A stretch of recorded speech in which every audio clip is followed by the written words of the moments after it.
The World Series returns to Los Angeles tonight, and the Blue Jays have to steal a game in LA if they're going to return to Canada.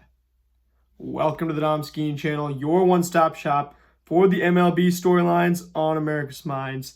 And today, the World Series returns after the first off day yesterday. The team's traveling from Toronto back to Los Angeles, and we've got a good pitching matchup tonight in Glasnow versus Scherzer in what could be the first big curveball game of this playoffs. Both pitchers throw the curveball a decent amount. Scherzer at 12% of the time, Glasnow at 22%, and the lineups you can expect about the same lineups that we saw in Game 2, as both teams are, both pitchers are righties. And when you look at both of these teams, obviously both of the lineups super deep. Both of the, defenses very, very good. So what's going to be the difference in this game? Well, in Game 1, the Blue Jays pile it on with a 9-run sixth inning. That's the difference in that game. And the Dodgers have Yoshinobu Yamamoto pitch a complete game in Game 2 to take that one. Now, the Blue Jays are going to have to steal one of these next 3 games, but you got to take it game by game. And on this channel, we talk about 1-0 every pitch being important. You got to take it one pitch at a time. You can't think of, we've got these 3 games to work with or anything. As Mariners, that's exactly what we did against the Blue Jays, and that ultimately cost us as we lost 4 out of the last 5, thinking that we kind of, I know there was a big sentiment around Mariners fan base that we had it, quote unquote, in the bag after taking the first 2 games in Toronto. But really, home field advantage, as I've been saying since that Tigers series, doesn't matter as much as you think it does in these playoffs, or at least it's not always the advantage you think it is. Because, if the Blue Jays come out tonight and, score several runs in the first inning, the Dodgers fans will be silenced, and the Blue Jays will have stolen that momentum. They'll be playing that role of the villain. And when you do that, you can just as easily flip all the momentum of that home field back to yourself when you silence that crowd. So Glasnow in this postseason, 0.68 ERA, 18 strikeouts. Scherzer in this postseason, 3.18 ERA, 5 strikeouts. Really just, the one start against Seattle. And you look at how these teams are going to, obviously, Shohei Ohtani, as we said last game, and even the first game, you might get him out 1 time, 2 times, but he's going to play a factor at some point. And, the Dodgers lineup, you can go up and down. It's funny that the Dodgers lineup, the last game, not any of the big star free agents that made an impact, but you had, Shohei Ohtani, Mookie Betts, Freddie Freeman, all $300 million players. But it ends up being Will Smith and Max Muncy, 2 homegrown pieces for the Dodgers that end up scoring, the winning, the first run for them, the second run with Will Smith's homer, and then the third run, the insurance run with Max Muncy. Then they get 2 more off of, the game kind of getting away from the Blue Jays. But then with the Blue Jays, they went with that different lineup in Game 1 against the lefty and Snell, and it worked out. They go with kind of the lineup that they were trotting out there in the ALCS against the Dodgers in Game 2. First of all, they're facing a righty, so it made sense to keep those left-handers in the lineup. But also the fact that all those guys that were starting in the ALCS came off the bench in Game 1 of the World Series and piled it on in that 9-run 6th inning. So for this game, my big prediction is that both pitchers are going to throw the curveball at least, I think, 25% of the time. I think Scherzer is going to double his usage. I think Glasnow is going to up his usage a little bit. And these two teams, I've seen so many cutters, so many sweepers. Even the splitter has been so prominent this postseason.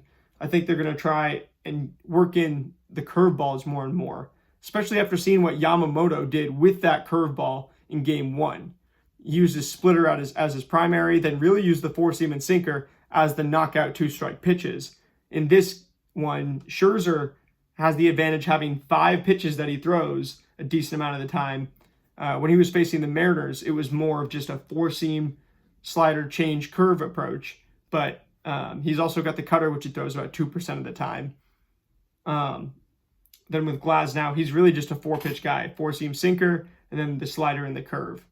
So my predictions for this one, I think this game, I think that one time through the lineup, these pitchers can really dominate with the curveballs, with the sliders. But I think second time through the lineup, you're going to see some traffic on the base paths, and that's where the Blue Jays excel.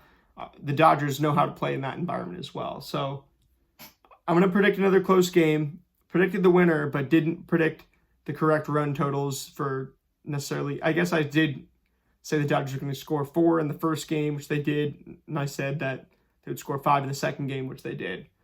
I think the Dodgers tonight have, against Scherzer, this is somebody who I think they're going to scout well. He only has, 4 pitches that he really throws. And he's had so little success in the regular season. I'm inclined to say that they're going to put up a big total. I'm going to go 6 runs for the Dodgers. Then with the Blue Jays against Glasnow, he does a good job at everything except for he walks quite a few batters, so that's the recipe for the Blue Jays tonight, is to get some walks. Glasnow also loves putting that curveball down below the zone, loves putting that slider below the zone. So the Blue Jays, the key is going to be to take those, force him back to the 4-seam and sinker, which, once you get him back to his fastballs, you can really tee off on those. So we're going to say, I'm inclined to pick another close game, but I'm going to say,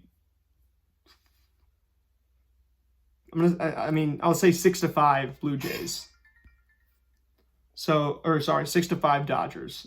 6-5 Dodgers is going to be the final score. I'm going to say Glasnow goes out there and gets 6 strikeouts. Scherzer gets 5. I don't think either of them need to put a gaudy total. Scherzer is, even in this year where he hasn't been, quite as dominant on, preventing hard contact.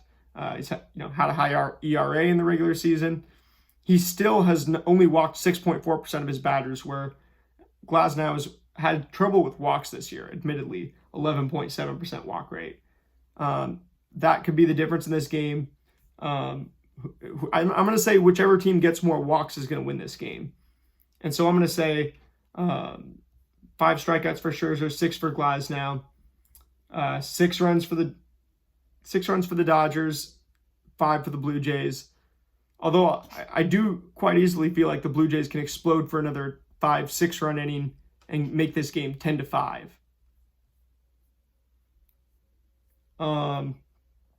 Then one player to hit a homer on each team. I'm going to go Shohei. We saw what he did last time in Dodger Stadium. I think he's going to be comfortable. And against Scherzer, he just got a righty that is going to allow some hard contact. Why not see if it's going to be to Shohei Ohtani? Then with the Blue Jays, I went with Kirk last time, and he hit the sac fly, did score the team's first run and only run of the ball game, but didn't, or batted it in, but didn't hit a homer. Barger is so hot. It's easy to play the hot hand, especially considering he's the lefty. So I'm going to go with Addison Barger and Shohei Ohtani to hit homers. So final predictions: Addison Barger and Ohtani hit homers. 6 strikeouts for Glasnow, 5 for Scherzer. Actually, let's switch that around. Let's go 5 for Glasnow, 6 for Scherzer, because Glasnow's going to have to limit those walks. Scherzer's going to have a little more room to work with. And whichever team walks more is going to win the game. Final score prediction: Dodgers 6, Blue Jays 5. I will see you guys here tonight after the game.